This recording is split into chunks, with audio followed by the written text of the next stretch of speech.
بسم اللہ الرحمن الرحیم۔ حکایات۔ چوہے کی رہبری۔ ایک اونٹ کسی جگہ کھڑا ہوا تھا۔ اس وقت اس کی مہار زمین پر گری ہوئی تھی۔ ایک چوہے کا ادھر سے گزر ہوا تو اس نے اونٹ کی مہار تھام لی۔ اب چوہا آگے تھا اور اونٹ پیچھے پیچھے۔ چوہا دل ہی دل میں اس بات پر ناز کر رہا تھا کہ وہ اونٹ کی مہار تھامے جا رہا ہے۔ اونٹ سمجھ گیا کہ چوہے کو کیا غلط فہمی ہوئی ہے۔ اس نے چوہے کو اور بے وقوف بنانے کی ٹھان لی تھی۔ اب چوہا اکڑ اکڑ کر چل رہا تھا اور اونٹ کی مہار اس کے منہ میں تھی۔ چوہے نے خیال کیا کہ اسے تو اس دن معلوم ہوا کہ وہ کتنا شاذور ہے، یہاں تک کہ اونٹ جیسا بلند قامت جانور بھی اس کے پیچھے پیچھے غلام کی مانند چل رہا تھا۔ اونٹ دل ہی دل میں کہہ رہا تھا کہ اے حقیر سے جانور، تجھے بہت جلد تیری اوقات کا پتہ چل جائے گا، بس تھوڑی دیر صبر تو کر۔ وہ دونوں چلتے جا رہے تھے کہ اتنے میں ایک ندی آ گئی۔ چوہا بہت پریشان ہوا۔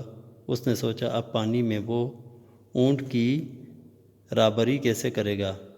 وہ ندی کے کنارے جا کر رک گیا تو اونٹ نے اس سے پوچھا، اے میرے راہبر، ڈر کیوں گئے ہو؟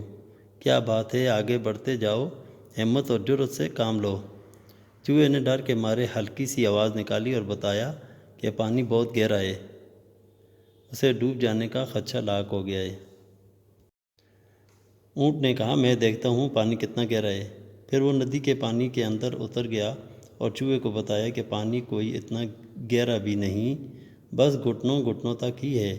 مجھے تمہاری راہبری پر ناز ہے، آؤ میری مہار حسب معمول پکڑے پانی میں داخل ہو جاؤ۔ چوہے نے بڑی عاجزی سے کہا، جناب، آپ کے گھٹنوں اور میرے گھٹنوں میں زمین و آسمان کا فرق ہے۔ آپ کے گھٹنوں تک کا پانی مجھے غرق آب کرنے کے لیے کافی ہے۔ چوہے کو دراصل اپنی اوقات کا پتہ چل گیا تھا۔ وہ بہت شرمندہ تھا۔ فوراً توبہ کی۔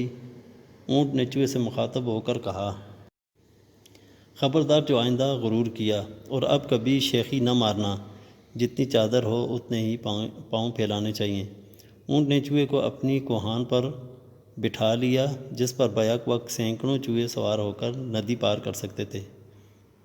سبق: اگر تجھے اللہ نے بادشاہ نہیں بنایا تو رعایا بن کر رہ۔ Thanks for watching.